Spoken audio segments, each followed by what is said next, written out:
So in terms of how the police, and every city is different, of course, but let's use New York as an example just because it's so visible. The police union has an extraordinary amount of power in the city, and it runs more conservative, and yet our mayors on the right or the left have been pretty beholden to them. Why is that the police union has this much power in comparison to, say, like the teachers union or, nurses union or healthcare workers that are, probably just as much employed in the city as police are? I mean, those other unions have power too. I mean, the healthcare workers and teachers, they do have power, and it's substantial. But, there's been this tendency for them to each stay in their lane, to have a very narrow agenda. We've got this labor movement that has no social agenda, or a very muted one, a sense of a broader social responsibility. So if the healthcare union can get another, $30 billion for healthcare spending, they don't really care what happens to the rest of the budget. If the teachers can get a bigger pension, they don't really care what the implications are for homelessness or hunger among their own students. I mean, I don't mean to be uncharitable to those unions. I'm part of the teachers union and a longtime officer, but I feel like we need to take more responsibility for the overall well-being of the city. And in a sense, we've given police a pass to put forward their version of this, which is the solution to every problem is hire more of us and give us more pay. In addition, they've become the kind of repository in places like New York and a lot of big cities for a whole set of really deeply conservative forces.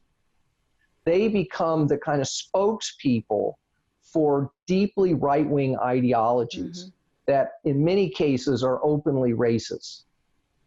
And so politicians defer to them in an effort to neutralize right-wing attacks against them politically. Interesting. Okay. But in cities, I mean, most big cities in America, they're Democratic run, as the right wing likes to reiterate over and over, that these are Democratic cities. So why do they even need to respond? Just the way that, in a red state, many lawmakers don't have to respond to Democrats. Why is it that these Democratic mayors have to respond to right wing, the right wing who's using the police as a tool? I think it's a great question, because you look at a case like New York, so many of their members don't even live in New York.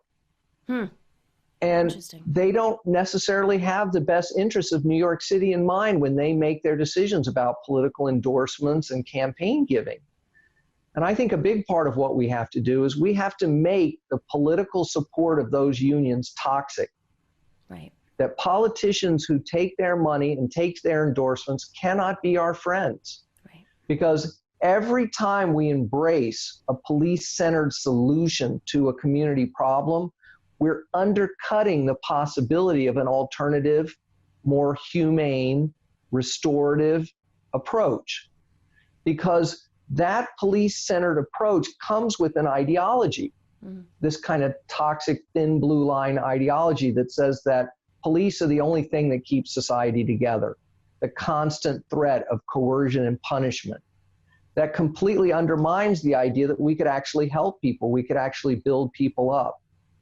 So we need to out those politicians. And the good news is here in New York, just in the last few days, a good number of politicians have gone back through their campaign funds, identified the money they've received from police unions, and given it all away to mutual aid funds and bail funds and other community interventions.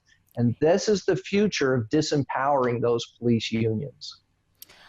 Can we talk a little bit about community policing and how that differs from it's one of the solutions that's being presented in cities across America, shifting to community policing versus what you were saying just now. Police they don't live in the cities. They're being brought in from who knows where to police neighborhoods that they're not familiar with, that don't reflect their upbringing, whatever their values are. I mean, if you're from a neighborhood, you believe in that neighborhood. You know the people that you're interacting with. But when you're importing officers from other who knows where, there's a different take. So can we talk about community policing and whether that's a real option? Yeah, so, it sounds good. This idea of, well, yeah, of course we want the police to understand the community and figure out who the real bad guys are. And it's not my nephew, it's those other kids. Of course, your nephew is in fact dealing drugs and hanging out in the park with other kids sometimes. But community policing was a reform to respond to the unrest of the 60s and 70s. It was a PR campaign to try to win over the community, to try to get the community to be a source of intelligence for crime fighting. But also, it rests fundamentally on this logic that the community needs to bring all its problems to the police so that they can work out a solution. But this is exactly the problem, right? Is turning everything over to the police to manage. Because, what tools do the police have to manage our community problems? They got guns and handcuffs and ticket books. They don't have access to affordable housing. They don't have access to high quality drug treatment. They don't have access to summer jobs for young people, right? We don't need their tools to solve our community problems. We need actual solutions. So when you talk about defunding the police, how does that play out? How do you go from having this idea that's catching fire to turning it into policy in cities that may not have democratic leadership and in cities that do?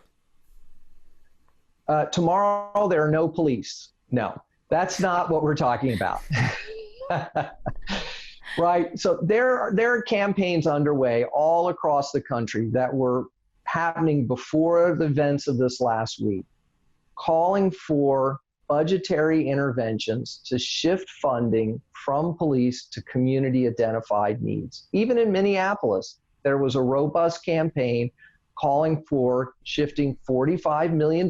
They had a very specific target linked to things like attrition and cutting overtime and getting rid of some particularly problematic programs, and then putting that money into specifically identified community needs. Here in New York, the Policing and Social Justice Project that I coordinate has called for $1 billion cut to the NYPD to be implemented over several years, again, through attrition and cuts to overtime and getting rid of some surveillance technology. And also we'd like to see the end of school policing, which is paid for out of the education department budget. So these are very practical campaigns rooted in communities that are the most heavily policed, calling for very specific interventions. And that's part of why this has been such a focus of the current protests. This didn't just fall out of the air. These movements have been percolating for years, but they haven't been getting any press attention. They've been ignored by politicians in many cases. And hopefully now that's going to change. Thank you for watching The Nomiki Show. You can support us on YouTube by clicking subscribe, like, and sharing to get those alerts. And patrons, well, they make this show run on time. So thanks to all of you who have joined our community already. If you like our content and want more, from special segments to interviews and merch, you can join us for as low as $5 a month on patreon.com/The Nomiki Show. I'm spending all of my iced coffee money on other people's shows because I think this is the time that we have to support our independent media.